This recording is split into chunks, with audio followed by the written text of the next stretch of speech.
May mga lalaki talagang hindi mo makalimutan. Alam mo yung tipong kahit anong gawing distraction ng isang babae, scroll sa TikTok, nood ng series, tambay sa friends, kahit magpakabusi sa trabaho, may isang pangalan pa ring pumapasok sa isip niya, hindi inaanyayahan, pero biglang sumusulpot. At yung lalaking yon, hindi siya yung pinakagwapo, hindi siya yung pinakayaman, hindi rin siya yung pinakamaingay or pinaka-effort, pero may kakaiba sa kanya. May isang tahimik na enerhiya, yung vibe na hindi mo mabibili, hindi mo mapipilit. Parang kapag dumaan siya sa buhay mo, hindi mo basta mabubura. At kung ikaw to kapatid, kung gusto mong maintindihan bakit may mga lalaking ganito, bakit may mga lalaking nagiiwan ng marka sa utak ng babae kahit wala silang ginagawa, pag-usapan natin ngayon. Hindi sa tono ng yabang kundi sa tono ng lalaking marami ng beses na naligaw, nasaktan, pero natuto. Dahil minsan, ang sikreto, hindi sa kung ano ang ginagawa ng lalaki, kundi sa kung sino siya kapag walang nakatingin. Ang problema ng karamihan sa atin, akala natin para maalala ka ng babae, kailangan mo siyang laging kausapin. Kailangan mo siyang ligawan araw-araw. Kailangan mo siyang bigyan ng attention, ng good morning, ng good night, ng kumain ka na ba? Pero sa totoo lang, kapag sobra kang naghabol, nawawala ka sa isip niya. Hindi dahil hindi ka worth it. Hindi dahil hindi ka interesting, kundi dahil unti-unti mong tinatanggal ang misteryo mo. Nangyayari ito sa maraming lalaki. Simula astig ka, may sariling buhay. May sarili kang lakad, diskarte, mundo. Pero pag nagustuhan mo yung babae, bigla kang nagiging available 24/7. Bigla mong binabago ang routine mo. Bigla mong inuuna siya kahit hindi ka naman inuuna. At sa utak ng babae, okay, predictable siya. Available siya anytime. Alam ko na kung paano siya i-handle. Wala nang thrill, wala nang tension, wala nang excitement. Parang pelikulang alam mo na ang ending, hindi mo napapanoorin. At dito madalas nagkakamali ang maraming lalaki. Inaakala nilang kailangan nilang pasukin ang isip ng babae. Pero sa totoo lang, ang totoo hindi mo pwedeng pilitin mapunta ron. Kapag pinilit mo mawawala ka lalo. Kapatid, baka kilala mo itong feeling.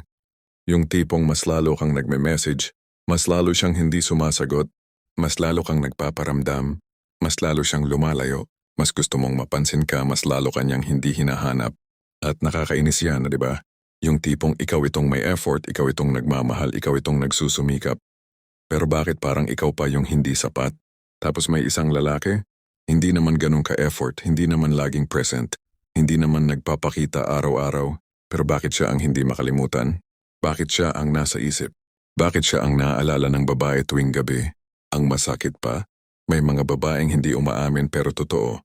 Mas naalala nila yung lalaking hindi sila hinabol kaysa sa lalaking halos ibigay na ang lahat. At kung ikaw yung nagbibigay ng lahat, nakakasunog talaga yan sa pride, sa puso, sa ego. Pero dun mo maiintindihan na hindi pala tungkol sa dami ng effort. Hindi tungkol sa pagiging mabait. Hindi tungkol sa pagiging laging nandyan. May mas malalim. May mas hindi madaling intindihin. May mas tahimik na dahilan kung bakit may isang lalaking hindi mo basta-basta mabura sa utak ng isang babae. At yun ang gusto nating hukayin ngayon. Makinig ka kapatid, may kwento ako sa'yo.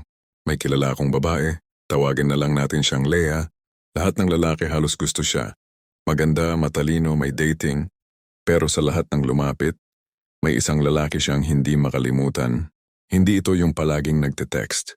Hindi ito yung laging nagpaparamdam. Hindi ito yung super effort. In fact, minsan pangaraw parang wala siyang pakialam. Pero bakit siya ang hindi mawala sa isip ni Lea? Simple lang. Kasi yung lalaki, may sariling mundo, may sariling focus, may sariling landas, at hindi niya binago kahit dumating si Lea sa buhay niya. Hindi siya nagpaikot sa babae, kundi ipinakita niyang may buhay siya kahit hindi sila magkausap. Ang lalaki, hindi misteryosong pa-cool, hindi nagpapapansin by pretending he doesn't care. Natural lang siyang may direksyon, natural siyang grounded, natural siyang may mission. At yung mission na yon, hindi umiikot sa babae. At doon nagsimula ang paghanga ni Lea. Sabi niya sa akin minsan, ewan ko, hindi ko siya maintindihan, parang hindi ko siya hawak, parang hindi ko rin siya fully kilala. Pero hindi ko siya makalimutan. Kapatid, ito yung hindi alam ng maraming lalaki. Ang utak ng babae ay naa-attach hindi sa lalaking nagbibigay ng lahat, kundi sa lalaking hindi agad kayang basahin. Yung lalaking may lalim. Yung lalaking hindi mo agad maubos. Yung lalaking may kapangyarihan sa sarili. Hindi ginawang mundo ang babae pero hindi rin manhid. Yung presensya niya, mabigat. Yung salita niya, may bigat. Yung kilos niya, may direksyon. Hindi siya nagmamadaling patunayan ang sarili niya. Hindi siya nagmamadaling i-please ang babae. At dahil doon, siya ang naiisip. Siya ang hinahanap. Siya ang nagiging what if. Siya ang nagiging bakit iba siya. Siya ang nagiging sana siya. Siya ang nagiging hindi ko siya makalimutan. At dito mo makikita ang katotohanan. Ang lalaki kasing hindi desperado, nagiging desirable. Ang lalaking hindi nanghahabol, ang siyang hinahabol. Ang lalaking hindi nawawala ang sarili, siya ang hindi makalimutan. Kapatid, bago ko sabihin ang sikreto, kailangan mo munang huminga. Dahan-dahan, tahimik, mabagal. Dahil ang sagot dito, hindi pa cool, hindi manipulative, hindi rin mga technique na nakikita mo sa TikTok na how to make her chase you. Mas malalim dito, mas grounded, mas stoic. At ang tunay na sikreto ng lalaking laging naiisip ng babae, hindi niya sinusubukang maging unforgettable. Nagiging unforgettable siya dahil sa paraan ng pamumuhay niya. Hindi niya inuuna ang paano ako magiging nasa isip niya, kundi inuuna niya ang paano ako magiging nasa sarili ko. At the end of the day, ang babae, hindi na-attach sa effort, na-attach siya sa presence, sa paraan ng paghawak mo sa sarili, sa tibay ng loob mo, sa katahimikang hindi nakakatakot kundi nakakahumaling. A stoic man doesn't chase attention. His life generates attention. Hindi siya OA, hindi siya pasikat. Hindi niya kailangan ng validation mula sa babae upang maging buo. At dito pumapasok yung essence ng pagiging lalaking hindi makalimutan. May sariling mundo, may sariling direksyon, may sariling kapayapaan, may sariling pangarap. Hindi dahil nagmamalaki siya, kundi dahil hindi umiikot sa iisang babae ang buong pagkatao niya. Ito ang lalaking hindi madaling kalimutan. May lalim ang presensya niya. Kapag kausap mo siya, ramdam mong hindi siya nagmamadali. Hindi siya distracted.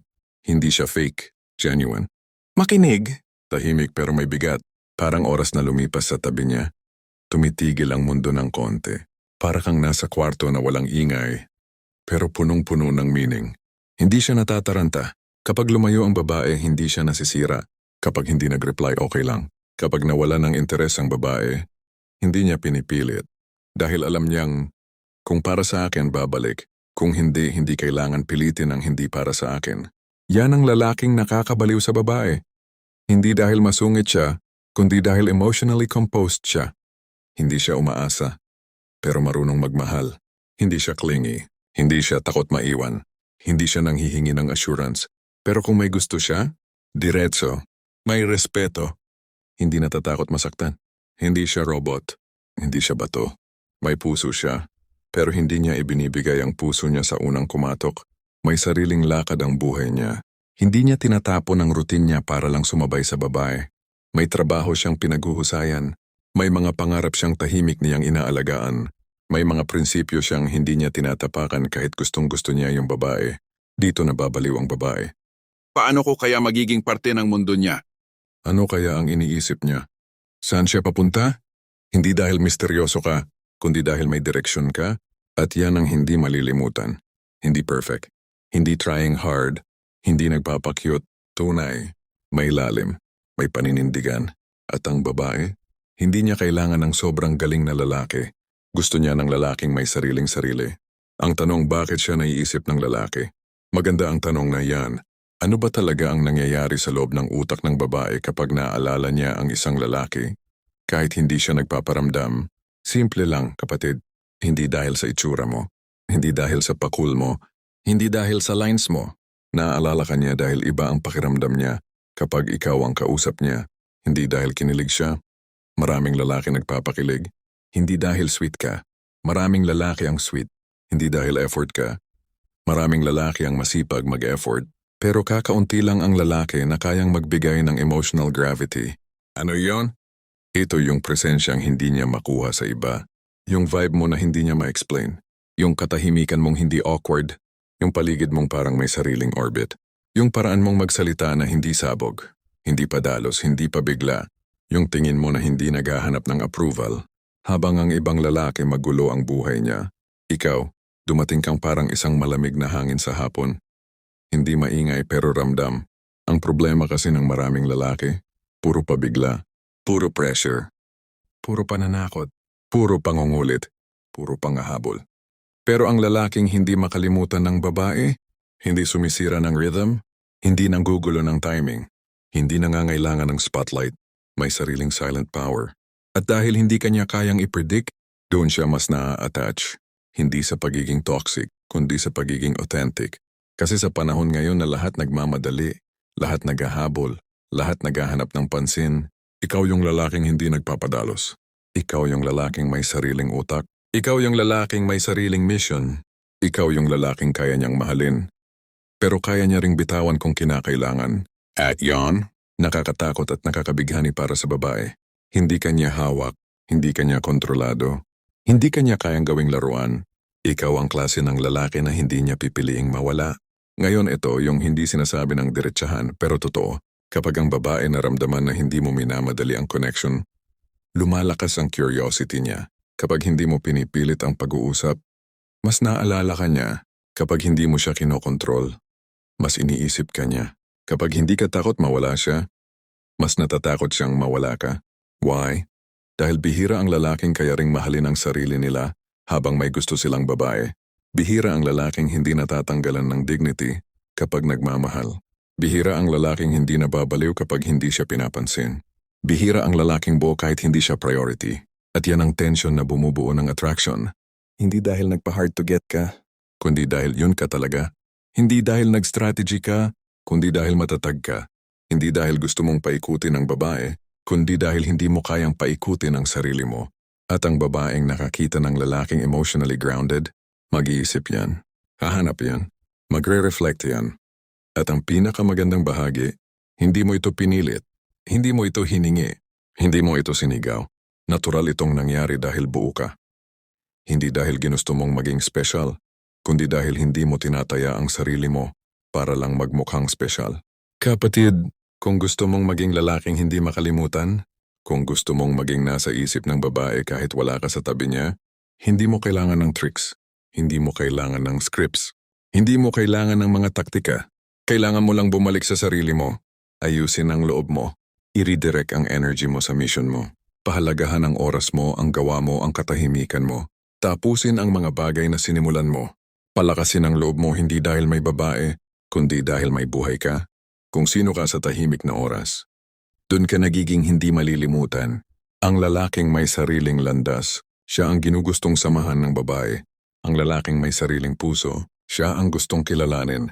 Ang lalaking hindi natatakot sa pagkawala, siya ang kinatatakutang mawala. At ikaw? Kung binabasa mo ito ngayon, malaki ang tsansang nasa iyo na ang simula ng ganitong enerhiya na hindi mo lang natatanto pa. Pero darating ang araw na makikita mo, ang paghahabol ay laro ng mga lalaking hindi kilala ang sarili nila. At ang hindi malilimutan, yung lalaking hindi natatakot maging siya mismo. Kung may natamaan sa puso mo dito, kung may parte ng video na to na parang ikaw yung tinutukoy, kung may linya na parang salamin ng mga pagkakamali mo at mga natutunan mo, subscribe ka na kapatid. Dito sa channel na to, pinapadami natin ang mga lalaking sugatan pero matatag. Pinatitibay natin ang karakter, hindi lang ang ego. Pinapalalim natin ang puso, hindi lang ang diskarte. At tinuturuan natin ang sarili natin paano maging lalaking may katahimikan, may respeto, may direksyon. Kung gusto mong maging lalaking hindi lang minamahal, kundi iginagalang. Kung gusto mong maging lalaking hindi lamang pinag-iisipan, kundi naalala kahit wala. Like mo ang video na ito at sabay nating ayusin kung paano maging lalaki na may bigat, may lalim, may dignidad. Kung may natutunan ka sa video na ito, comment mo kung alin ang pinakatumama sa'yo. Alin ang pinaka nagpagising sa'yo? Huwag kang mahiyang magsabi. Dito walang hinuhusgahan.